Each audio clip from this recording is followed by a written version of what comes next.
we'll see if anybody joins us here in a minute. But I'll introduce myself.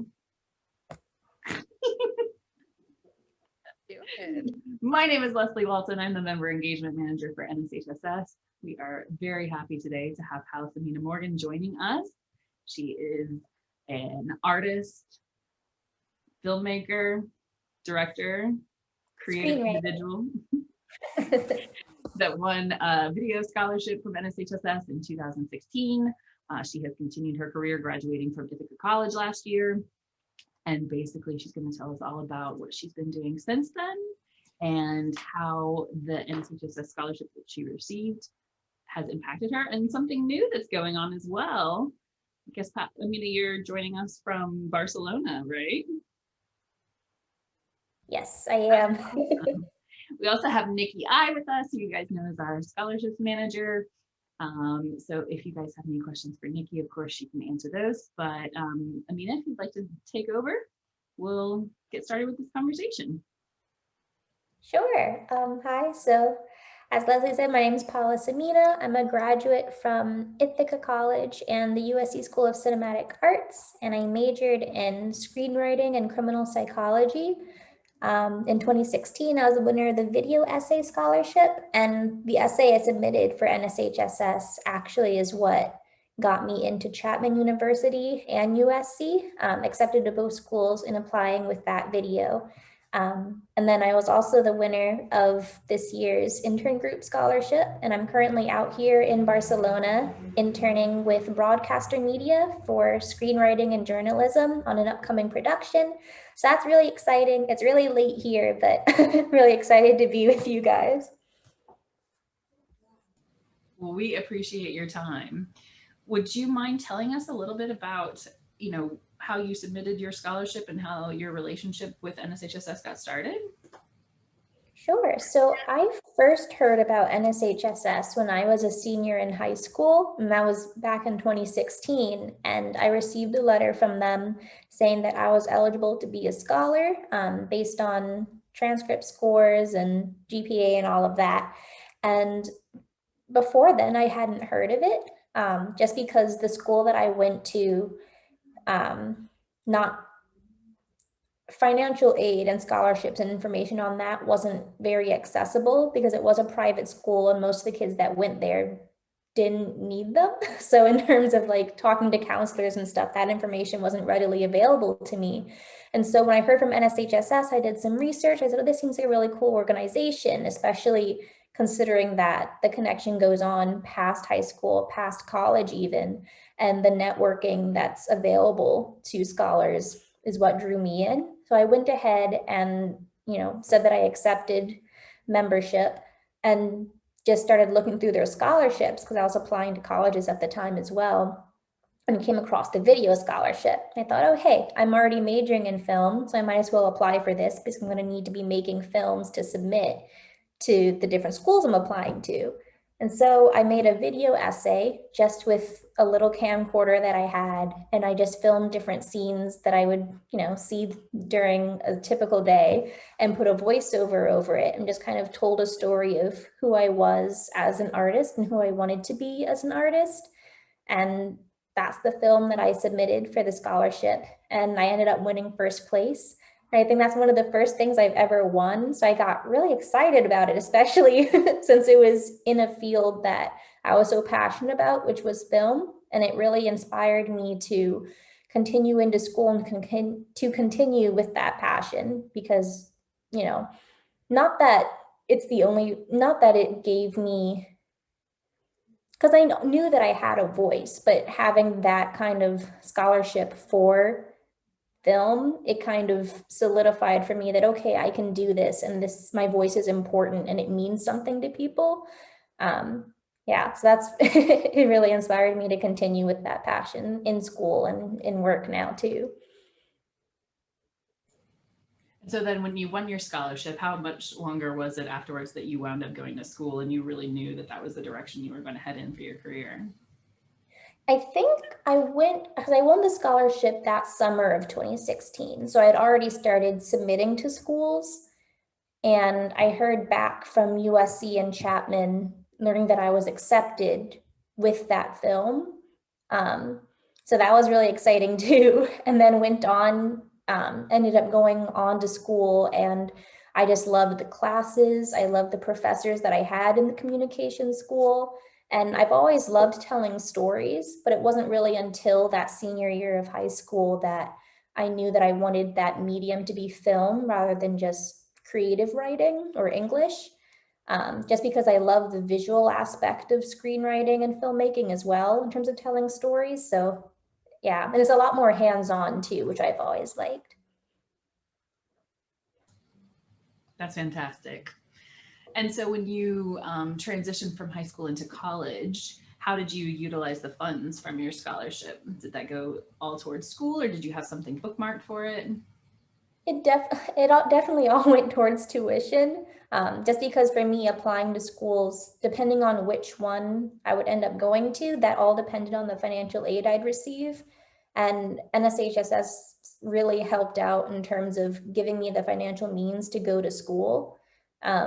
I did receive a full tuition scholarship to both USC and Ithaca College, which are the two schools I ended up graduating from. And so I was able to use the scholarship from NSHSS towards room and board. So I ended up going to school like completely, like just based on merit scholarships and need based, and then the NSHSS scholarship, which was such a blessing and really lucky too. Well, that's great. Well, and I think it's so exciting. You seem to have had a lot of opportunities to work with some big names in the industry. Can you talk a little bit about that? Yeah, so actually, because I was going to school with my financial means taken care of, I was able for the first time in my life to consider unpaid internships or internships that like didn't pay a lot. Just because previously I would just take up part-time jobs in order to pay for schooling. But because of applying to scholarships and winning scholarships, I could turn my attention towards some of those more big name companies that were hiring interns based on just experience or exposure, which, you know, is a good experience too. But usually those bigger name companies, you find that they don't offer paid internships as much, especially for me, because when I interned with them, I was like a sophomore or a junior in college. So I've interned with places like Working Title Films, and if you don't know them, they're the people behind the movie Cats. So you can take that as you will. But I've worked with Working Title, Cartel Studios, which is more of a branding media company. So they've worked with like DreamWorks, Nickelodeon. They're also some of the developers that are currently backing the new Avatar studios not at Netflix, at Nickelodeon, if you've heard of that as well. I've worked at DreamWorks as a intern for a writer's PA, and I've worked on upcoming productions with them, mostly animated. And then most recently, I've worked with the Showtime channel in Washington, D.C. in development, basically reading scripts and rating them, which has been really cool too. And now I'm out here in Barcelona working with broadcaster media, both for filming and for marketing. So yeah, a lot of different things, but So how do you feel that some of these internships have like impacted the choices that you're making as you move forward in your career? yeah. So in the beginning, I was kind of exploring the different areas of writing for film because there's the actual writing aspect, which would be if you're like a staff writer on a television show or writing the script for a movie. And then there's the development track, which is if you're reading scripts and deciding what scripts are put into production or which scripts are made. And then there's like showrunners, creative producers, which are like the higher ranking management side. And then there's the marketing side of development. And so all of my internships were, I got a little taste of everything. And so I always knew I wanted to be just a writer, but it was still really cool to get that exposure to development, to marketing, to management, if only because it made it clear for me that I really wanted to be involved creatively in terms of screenwriting and filmmaking in general. So I know now, like really for sure, I want to be a writer. I want to be in the writer's room. I want to be coming up with those ideas and creating those stories. Like I don't just want to be reading someone else's or being the second person to get the script. I want to be, the one in the middle of all of it. That sounds amazing. Well, I know it's important right now, especially for us to have more inclusivity in the voices that are in the writer's room. And I know that there's been some big focus on that. But you mentioned that like Issa Rae is one of your idols. You're at Showtime now. Are you able to like pass by her, in conversation? I actually have yet to meet Issa Rae, which is a little disappointing, but I do love her show Insecure. I just started watching that on HBO, and just the mark that she has on the filmmaking industry and Hollywood in general is really inspiring. In terms of like people I have met who I do look up to, one is the director and producer Ava DuVernay, behind documentaries like 13th on Netflix, When They See Us, which is it's difficult to watch, but it's a very good show. Or Queen Sugar is another good one that she's made. I've actually walked past her on Hollywood Boulevard and I saw her and I got so excited that I made eye contact and just sneezed really hard into my elbow. And so then she just kept walking. She didn't know that I was trying to get her attention. I just thought, oh no, I hope she didn't see me, but I also hope she did. But so that was a little disappointing of a first meeting, but it was just so cool to see her. And in general, seeing a lot of celebrities and people that you usually just see on TV in the LA area. Like I've seen, what's his name? Steve Carell at the gas station once. I just looked out my car window and he was there, like in his car, getting his car washed. And it's like, but yeah, just part of the magic of LA is what made me fall in love with the city too. And that's why I'm considering moving out there at some point, but we'll see.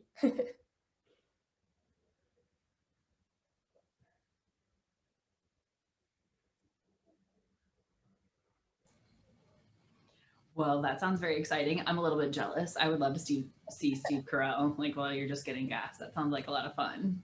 Well, I thought maybe if Nikki had some questions from the scholarship side of things, so we can start that conversation since this is about how to land that scholarship, especially when it's coming from the creative arts side. So Nikki, do you have some questions for Mina? Yeah. Hey, Mina. Since you have been lucky enough to win a, more creative scholarship, and that is one of our programs that's going to be opening up over the summer, what would you say was some advice maybe you have for some of our members or some of our attendees here, if say they want to apply for some of those more creative scholarships? Because it is a different process. It's not quite a, answer an essay prompt and submit your application that way. What kind of advice would you have for some of our members and attendees watching? And, if you had any advice on how to stand out or make yourself a unique applicant, what would be some advice you'd give?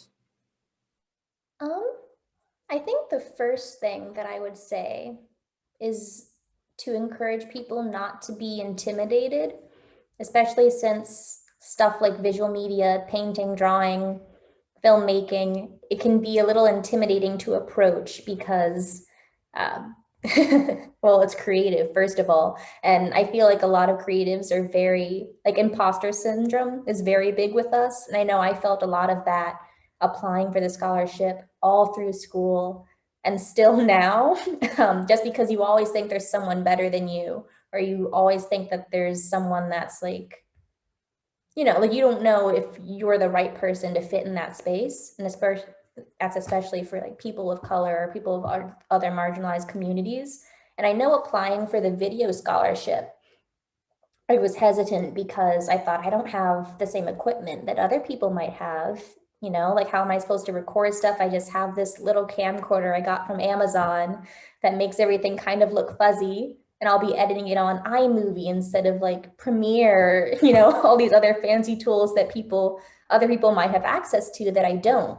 And I think what helped me break through that is the realization that it doesn't always matter even though it is a visual medium, it doesn't always, the most important thing is what it says, not always what it looks like. So it can be super fuzzy, it can be a little blurry, and sure, there are technical things that you can fix, and those are things that can be easily fixed given the right equipment, given the right instruction, but very few people can tell a good story. And if you can do that, then that's what's important. And I think that's what helped me win that scholarship, is just telling a good story. And I don't have an answer for like what constitutes a good story, but it's just a story you want to tell, and a story that you think will mean something to other people. 100%. You're absolutely correct. And I know from our viewpoint, on the other side of doing scholarships, being able to recognize that story that that person gets to tell, that's what really sticks with those. That's what sticks with us when we're reading that application and, helping out with that. So that's some great advice for sure. I know also you are recently one of our intern group winners. And so you've been able to, do some interning abroad, actually. For those who don't know, Amina is currently in Barcelona. So she is working on some things there. And so I guess I just wanted to kind of check in with you and see, how has that process been for you, being able to intern abroad, and for anybody who might be interested in doing that as well, any advice or tips that you may be able to pass along? Yeah, so I guess in terms of the process of applying for the scholarship, it was pretty straightforward and simple. Like most of them were like essay questions, and you just like be yourself. I know that's like really like cliche advice, but honestly, that's all that I did. The questions were like, why do you want to go abroad? And for me, it's because no one else in my family has.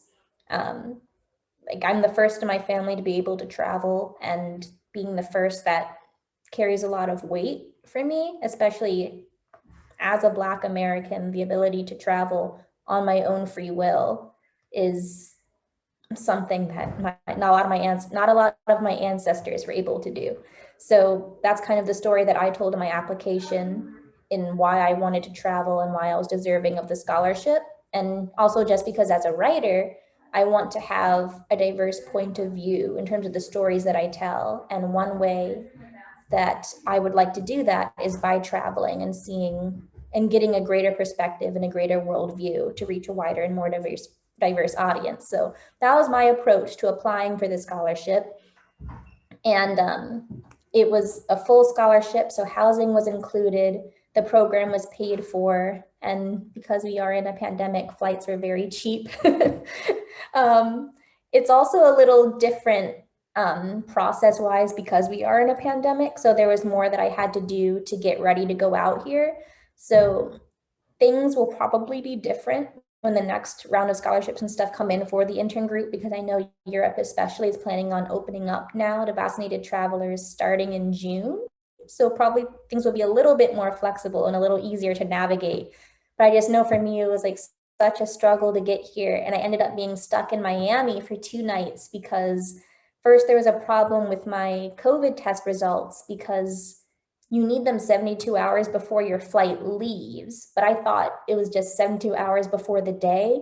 And so my results were off by like 1 hour before my flight left.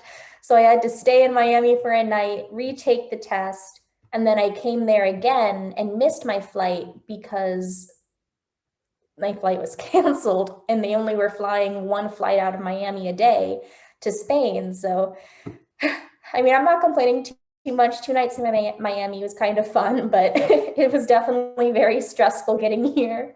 But yeah, once I've been here, it's been pretty great. It's nice too because there aren't a lot of tourists, so I really do kind of get the more of an authentic experience, at least before the summer hits. I love the food and I like being near the beach too, which has been really great. And then the job itself is really fun. It took me a minute to acclimate to the work culture because one, it is an international job, and also I was the new girl and I was an intern, so it was a little strange at first. But I definitely had to like speak up for myself and say what I wanted to do, what I thought I could bring, and say, hey, do you need any help with that project if someone was talking about it? So it's helped me break out of the shell that I had retreated into because of quarantine. So yeah, I love it so far. It's really cool. And the job is working in marketing and the production side of film. So it's cool to, be working internationally in both of those respects. So you get to kind of have that dual opportunity going on with that. That's awesome. And hey, who else doesn't need to be able to break out of their shell from quarantine? I feel like we all, with all of us being stuck in the house, I think all of us could benefit from human interaction, once again, when we're all safe to do so, of course. But I mean, I wanted to go back and talk about, the scholarship process for you. I know a lot of people who apply for scholarships, they always say the hardest part is waiting for answers. How did you kind of keep track of things, as far as applying for scholarships, and, how did you handle waiting to hear the results, and, kind of what that was like for you? Yeah, when you said that, I just teleported back to like 4 years ago, or like not even 4 years ago now, almost like a little over 4 years ago, like back to like junior, senior year in high school. Because again, like whether or not I went to college in general would all depend on the financial aid I'd receive. So just that waiting period was just so terrifying. Like am I gonna get enough to go to this school or that school? Am I gonna get enough to like go to school in general? And so, especially since my school was a little lacking in resources for financial aid and scholarships for universities, all of that research I had to do on my own, which is why NSHSS was such a great resource, because there's just like a database of all of these scholarships for members of the organization, which also helps like limit the pool of applicants, because not everyone in the country, it's people in the country that are part of NSHSS. So that was a little heartening too. But I guess because I'm a very like organized person and I like my spreadsheets and stuff like that. So I would just use like Excel and then put a list of all the scholarships I was applying for, and then the due dates. And then once I'd applied, I'd mark whether or not I'd applied, and then when I was supposed to hear back. And like after that, I just I just waited and hoped. But I was just literally applying to like scholarships almost every day, and it was very tiring. And I wish that I had better resources to, better able to balance the stress with applying. Yeah. But one thing that I'm trying to do now, because I'm a mentor for some kids at my high school, and one thing that I try to do is help with financial aid and scholarships, which is like getting a list of, or like a kind of like a package of different scholarships I've applied to or I've found, and giving NSHS as a resource too. And just like giving people the opportunity to apply to these things, because a lot of the stress for me came from not knowing where to look and not knowing how to look. And so that's why I think organizations like NSHSS are so important, because it's all right there. And that's something that a lot of kids in reality just don't have, and having it there in front of you can make so much of a difference. Yeah, being organized makes all the difference in the world, for sure. So that's really great that, the spreadsheet, man, that helps with everything. That's so awesome. I know it can be really stressful for high schoolers when they start thinking about college, not only thinking about where am I going to go, what am I going to major in, but also how am I going to afford tuition? How do I pay for this? So it's definitely a challenge. But yeah, so you said you applied for a lot of scholarships. I think it's key to remark on the fact that, every bit helps. Mm-hmm. Even if it's a smaller scholarship, that adds up. Yeah, That I've adds up won for like sure. $15, $20 scholarships, but like, as you said, it really adds up. Even Every just little like, bit counts. like no essay required, it's just a draw from a hat. Like, I would just click the button and go ahead and apply. I mean, I would do that too. That sounds great.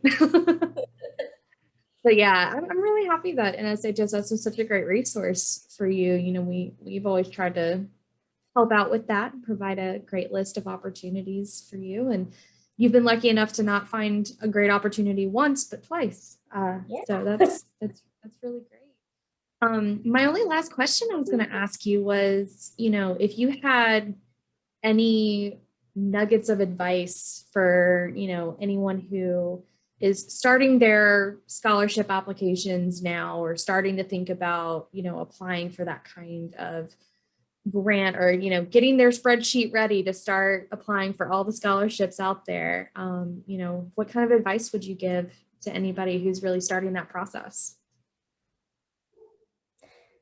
I think the advice that I would have liked to be given when I was in that situation is to take a breath and enjoy myself. Because for a lot of the time, like since I've been in school, it's always been about getting the grades to keep my scholarship, getting the grades to get good financial aid, taking APs so I don't have to pay to, stay as long in college or whatever. And I missed out on a lot of opportunities because of that. I mean, like, don't get me wrong, like, I'm glad that I put in the work that I did, but I feel like my experience with school and my outlook on what school can be could have been a lot broader, had I taken the time to really experience it, especially in terms of the social aspect of school. And I'm glad that I did in college, but high school is definitely one that I missed out on because of the stress of applying to all of those scholarships. So definitely still apply and definitely still stay organized, but balance it with enjoying yourself too. Doing clubs that you wouldn't normally do, taking classes that you're genuinely interested in, and not just doing it to have something good on your resume or on your transcript, because colleges will be impressed by like good numbers and pretty classes, but they'll also be impressed by what you're passionate about. Because that's something I didn't believe when I was applying to school. I was like, no way, they're just gonna look at your grade, and if they see you have like a low GPA but you really liked art, they're not gonna, and maybe that's what some schools will do, but if they do, like, they don't deserve you. But yeah, just do what you're passionate about, and that's, even when applying to scholarships and stuff, that's what's going to get you where you want to be, is by just living true to yourself. Just like, be passionate and don't be deterred from enjoying something. Yeah, just enjoy yourself. It definitely helps when you're applying for all those things and getting ready for that next big journey for sure. I'm going to pass it back to Leslie here in a second, but did want to just say, if anybody else who's watching has any further questions or comments about scholarships, how to find them, how to win them, I'll go ahead and put in the chat here below as well. We will be having a webinar in July about that. So I'll throw that down here as well. But Amina, sage words from you. I appreciate it. Leslie, I'm throwing it back to you. What other questions do you have for Amina? Well, as a theater nerd myself, when I was in my undergraduate, my questions are a little bit more about, like you were saying before, how artists have imposter syndrome, and we are kind of, there's that general blanket idea in the business that not everyone's going to make it. So I was just wondering, like, sort of how you keep yourself motivated. It seems like you've been quite successful, in attaining scholarships. You've been successful in attending the schools and graduating and working on all of these great programs. What advice do you have for people who feel a little bit overwhelmed about the possibility of the future for a creative person? I will definitely say that it was easier to write when I was in school, because you had those assignments and those deadlines. So like that pushed you to get the work done, to get the script out. But now since graduating, I have like 2 scripts that I told myself like, oh, like these are my senior thesis scripts. I'm gonna edit them and get them ready to like show to people, and I have not touched them. That could also just be, the pandemic too, you've got other things to think about. But one of the nice things I think about being a creative is that you don't always have to be creating something to be furthering your experience, because as a creative, like everything that you put into the world is going to be through experience. So like if you go to a cafe on Sunday and just like read, that could be something that you could use in the future. And if you go for a walk in the park and you see a deer in the woods, and like all of these little experiences can add up into something later on. It doesn't always have to happen right now. So just as a creative, I've just learned to take my time and not to push imagination, or not to force imagination, I should say, because some of the best things that I end up writing are after like a 2-month hiatus because suddenly all of these experiences are culminating and I feel the urge to write. And you should only ever create when you want to, otherwise it's not creating, it's like work. And there's a difference. Yeah, that's interesting. And I wonder too, what has been the collaborative process been like, and what challenges or differences have you experienced, especially since you're doing it, from 2 different countries and 2 different cultures? How has that been different? Actually, I can have an example from today. Today I was working with the marketing team, and they are trying to market like this special Spanish car. I don't remember exactly what I said because what happened afterwards like made me so embarrassed, but I said something that like made the person we were marketing for a little upset, because I didn't realize that in Spain they didn't think that way or something like that. I think because we were out for lunch, and then I mentioned something about the car and about marketing, and then his response was like, why are you talking about this during lunch? We're supposed to be eating. And I felt like so bad because like just, I guess like in America, like you can talk about work whenever. It could be someone's birthday party and you can bring up work. But then here, like everyone was just so offended when I brought it up. And I felt so bad. And then I went back into the office later on that day, and during a meeting that I was a part of, he brought up what I'd said, and he was like, oh yeah, so I was also thinking this, like that was your idea, right, Amina? And I was like, yes. Then why are you like, you were so upset about it before, but clearly you liked the idea. But just like navigating different cultural differences like that has been taking some getting used to. Like that's the first like real mistake, like big mistake that I've made. But definitely after that, I noticed that I kind of went into a shell for the rest of the day, because you're thinking like, oh, I don't want to make another mistake. But in truth, like, everyone's gonna make mistakes. Sometimes they'll be like really bad, or sometimes they'll just be small that you can gloss over. But yeah. So it's really hard too, especially being a new person and being one of the younger people working there. Yeah, but just like, it's always funny because it's little cultural things like that, not really something having to do specifically with the job at hand, but more with in how I'm interacting with other people in the office. Yeah, if that makes sense. I hope that makes sense. No, it does. I think that we also, sort of the Americanized version of that, we tend to think that artists are supposed to be, it's supposed to be all consuming your art or your creative process, that you're just thinking about it 24/7. You can't sleep at night because of all these creative ideas that are coming out. So it's interesting to see that they will still compartmentalize that in other countries. And it's like, well, this is lunchtime. This isn't work time. Yeah. Really interesting.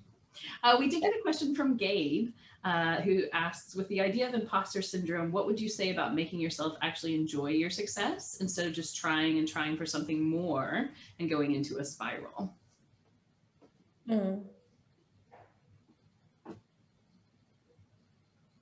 That's a really interesting question. So I guess like what the question is asking, like, as you get successful, how do you stop yourself from just always thinking you need to do more and attaining more? I think for me, because I definitely felt that early on in my career, because I felt like if I don't do it, like once I get something, that's great, but sooner or later I'm going to need to get more in order to get more approval, in order to strengthen my resume, and constantly feeling like I have to catch up to something without even knowing what that something is. But one way that I've worked on that, or one thing that has helped, is actually the pandemic, because now everyone's at a standstill, or most people are. So it really gave me the opportunity to look around and see, like, sure, we're not all on the same playing field, and that's because of a variety of factors, but it made me more clearly see where I was at and where I wanted to go. And I think too, it helped to stop thinking of specifics. So I used to say, like, oh, one day I want to work at DreamWorks, or I want to work under Ava DuVernay. So I stopped thinking like that, and instead started thinking, I want to be able to tell stories for young adults, or I want to be able to tell stories with diverse characters, so more concepts instead of specific places or people. And that's helped my creative process too, because now instead of writing a script and thinking, oh, but would Disney really like this, or would DreamWorks really like this? Is this the kind of show that Ava DuVernay would want to make?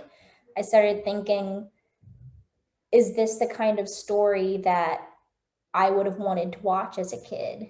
Is this the kind of story that I think kids nowadays need to watch or would enjoy watching? Yeah, so just making it more of a concept instead of always thinking it has to be this and nothing else. That really lets your imagination run a little more freely too, and you stop making it about other people and other things and more about you and just the story itself. And that's like, yeah, with any kind of art. That's great advice. Yeah, that idea of thinking in concepts and, providing a voice that you would have liked to have had when you were younger. That's fantastic. You're welcome. Yeah, I love that. And I think that, storytellers are so important in terms of almost everything in life. And like Nikki was saying before, the compelling stories are the ones that are going to catch our attention with scholarship selection and things like that. Do you have any advice on how people can structure like a compelling story when they're writing it or even doing it visually? Because I think sometimes just getting started is the hardest part. So what kind of advice would you offer for that? Yeah, so there's like a ton of resources out there for the technical side of storytelling.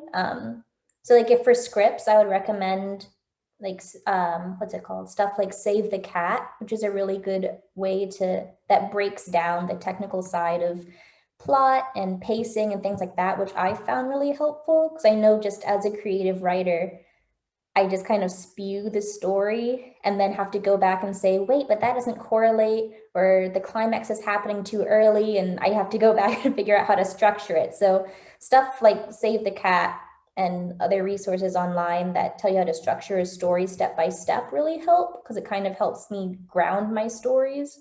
And those are free too. You can just find like a PDF online.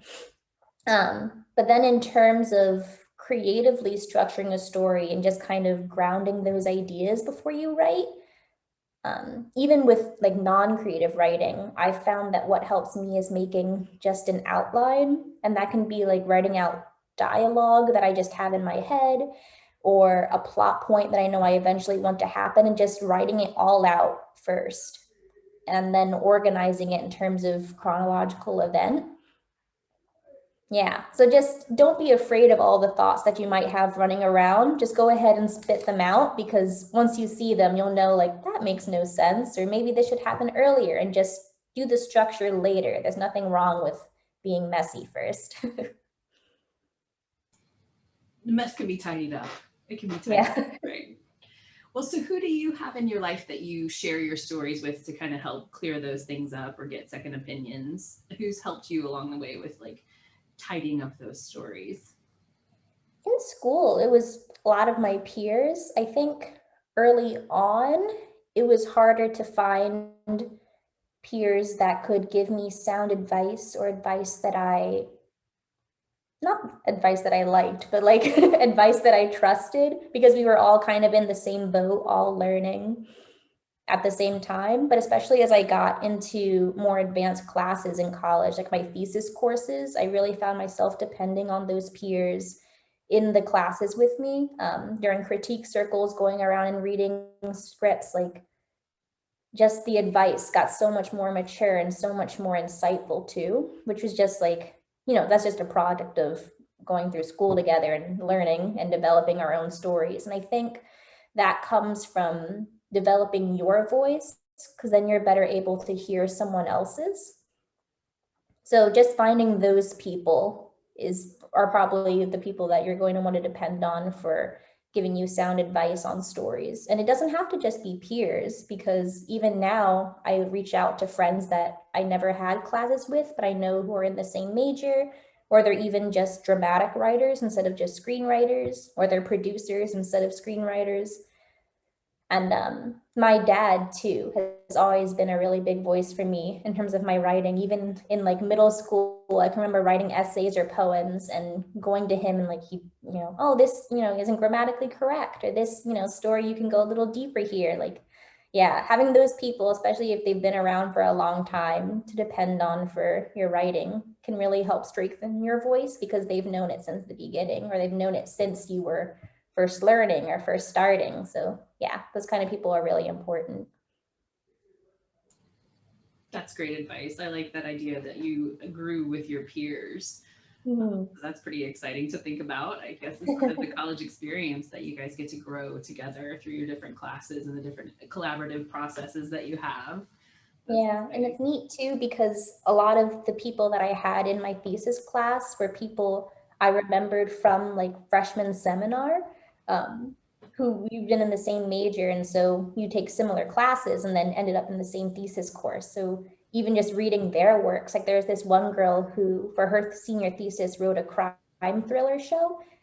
And just reading it and then remembering the reflection she wrote her freshman year and just seeing how much he'd grown since then it's really cool to see. Yeah.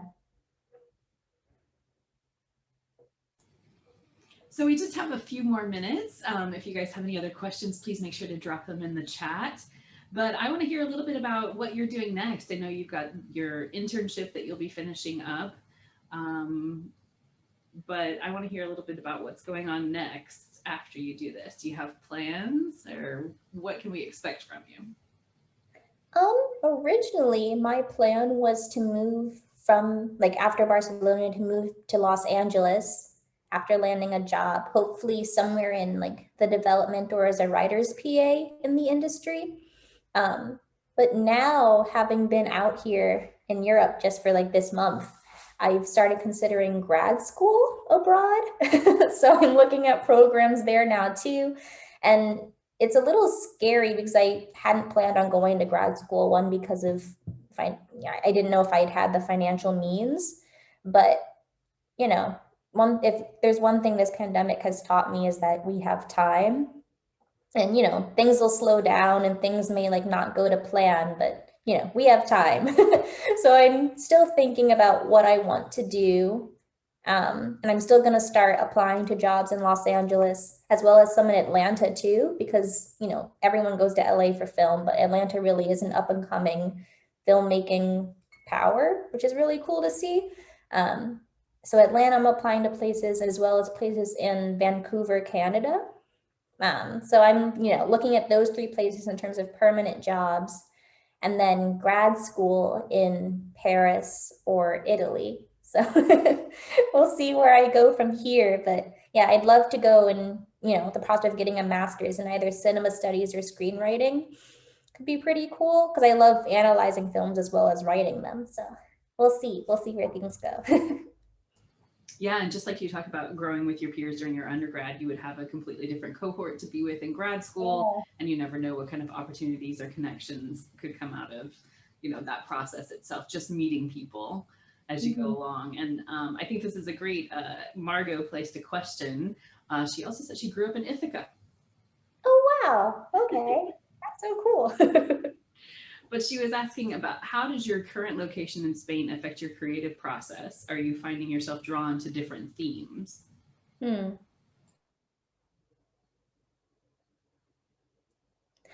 I think because my creative process is always like, if you would understand, it's always affected by your mood too. And I know, especially being in Spain, I kind of feel like a fish out of water. I'm also currently the only intern in Barcelona. They have some in Madrid, but the other Barcelona interns aren't coming until June. So it's also been a little lonely, especially being in a country I've never been to before. So in terms of I've written a little bit since I've been here, like just like dialogue that I've heard on the street and stuff like that. But it's become a lot more solitude based. Because like previously, I've been writing a lot of drama comedies, like a lot of satire, a lot of dark comedy, because we were in a pandemic and I needed to laugh somehow. But now it's a lot, not necessarily darker, but the themes are a lot more ominous, I guess, for lack of a better word, like a lot more thrillers, like, thriller themed, or a lot more like mystery and things like that. That also like translates into what I'm watching now. Like, I don't know if you guys seen it, but on Netflix, it's Shadow and Bone. I usually do not watch fantasy, especially like drama fantasy. So that's kind of new for me, but it's definitely like a lot more like that you've seen it. I'm only on the second episode, but like it's funny because I've never been super into the whole chosen one plot, but I am hooked like since the first episode. But yeah, just all that stuff about, so again, like I guess like new worlds or like strange worlds. Um, I've been getting really into as well, which is fun because I love world building and stuff like that. So yeah, I hope that answers your question. Yeah, I think it's quite interesting. You know, one of the things that we talk about, or that I've heard in my creative circle, is that the universal themes remain constant, right? The things that we as humans go through, our capacity for wonder, our capacity for forgiveness, our capacity just to be human, is either expanded or limited by our experiences.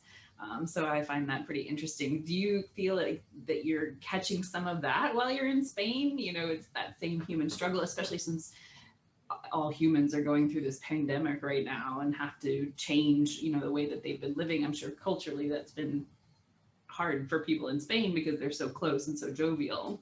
But do you think Yeah. that those universal themes translate, or? Yeah, definitely. I think because like one way I can definitely see it is because like how when you go on Netflix, it's the shows that are recommended for you are based on region. So now that I'm in Spain, different shows are recommended to me, and a lot of them are a lot more like dark.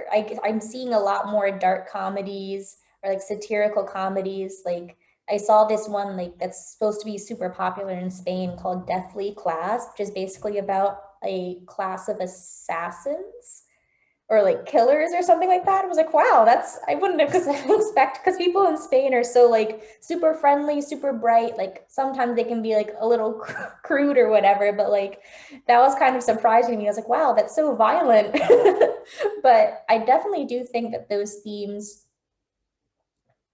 some of those themes translate over, even if they're expressed in different ways.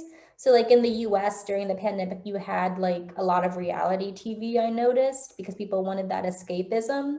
Whereas in Spain, it seems like it's a lot more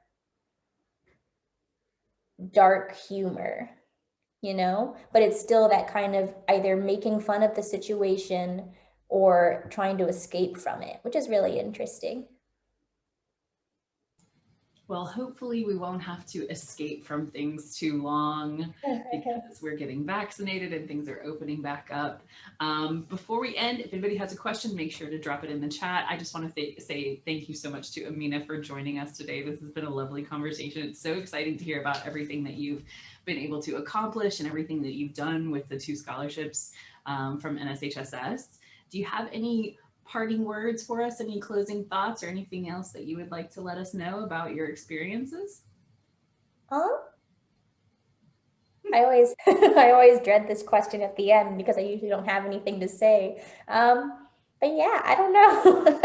I don't really have much more to say. I don't know if there's some way that, if anyone has any questions they think of afterwards or just questions about the industry in general, feel free to reach out to me. I don't know if there's some way I can share my contact info if you want, but yeah, it was really great to talk with all of you guys. And I Yeah, hope feel free if you want to drop your contact information, email or Instagram or anything like that into the chat for everyone, and we can share that for anyone later that is going to watch the recording afterwards. This will be up on our YouTube channel within the next week or so.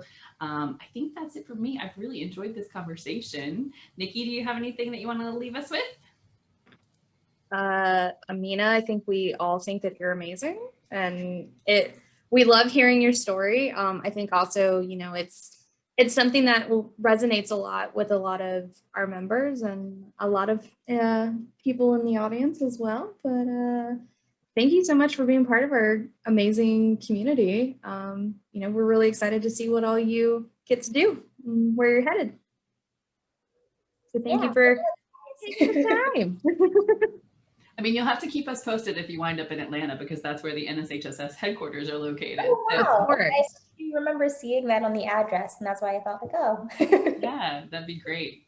We'll say that we knew you when, of course. Well, thank you so much. Thank you to everyone for joining us today. We look forward to another conversation with a winner the third Thursday in June. So that should be sent out to your emails pretty soon. But if you have any questions, you can always find that information on our website, nshss.org.